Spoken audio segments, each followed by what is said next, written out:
غیبت بڑا سخت ترین حکم ہے، مردہ بھائی کا گوشت کھانا ہے، لیکن کوئی اپنی بچے کا رشتہ کرنا چاہ رہا ہے، آپ اس گھر کو کچھ نہ کچھ جانتے ہیں،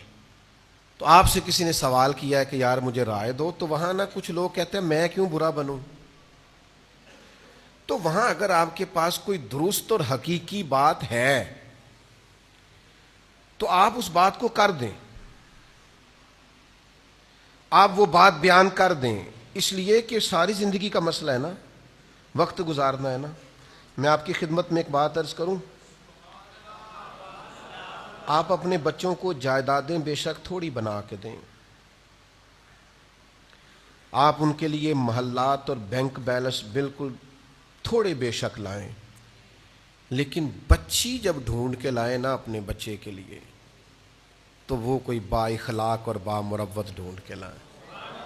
یہ ظلم اپنے بیٹے کے ساتھ نہ کریں، خدا را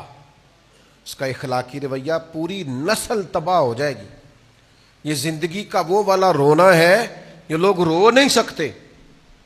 رشتہ عمدہ بہترین ڈھونڈ کے لاؤ، جب بچی کا رشتہ ڈھونڈو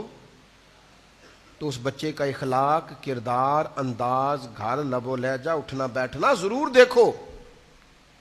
آپ جتنا مرضی جہیز دے کے بیٹی کو بھیج دو، لیکن اگر شوہر بدتمیز ہے تو اس کی زندگی عذاب بن جائے گی۔ سنیں، کوئی مشورہ مانگے اس معاملے میں تو وہ غیبت نہیں ہے۔ حضرت فاطمہ بنت قیس رضی اللہ تعالی عنہا کسی وجہ سے ان کی شکر رنجی ہو گئی اور حالات اتنے خراب ہوئے کہ طلاق ہو گئی۔ ان کو دو رشتے آئے، انہوں نے نبی پاک صلی اللہ تعالی علیہ وسلم کی خدمت میں عرض کی، حضور اس آدمی کا اور اس آدمی کا میرے لیے رشتہ ہے، آپ کیا فرماتے ہیں؟ اللہ کے رسول سب سے زیادہ پردہ ڈالنے والے، حضور سب سے زیادہ مہربانی کرنے والے، غلاموں پر سب سے زیادہ مہربان ہے، لیکن یہاں حضور نے پردہ نہیں ڈالا، اس لیے کہ یہ غیبت نہیں۔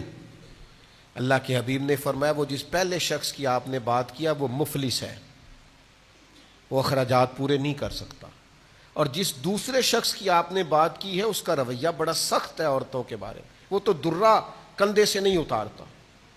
یہ ان دونوں شخصوں کے اندر بات پائی جاتی ہے، اشخاص کے اندر، باقی آپ دیکھ لیں۔ یعنی حضور علیہ السلام نے وہ جو ان کے اندر کمزوری تھی وہ کھول کے بیان کی، جو بشری تقاضا تھا اس کو کھول کر بیان کی، تو یہ غیبت نہیں ہوتی، یہ تو آپ نے کسی کا بھلا کر دیا ہے۔ لیکن اس معاملے میں لوگ بڑے صوفی بن جاتے ہیں، کہتے ہیں جی مجھے برا بننے کی کیا ضرورت ہے، کسی کا گھر اجڑ رہا ہے اور آپ صحیح بات نہیں بتا رہے، تو مہربانی کریں اس معاملے کے اندر شریعت کے اس مزاج کو لازمی ملحوظ خاطر رکھیں۔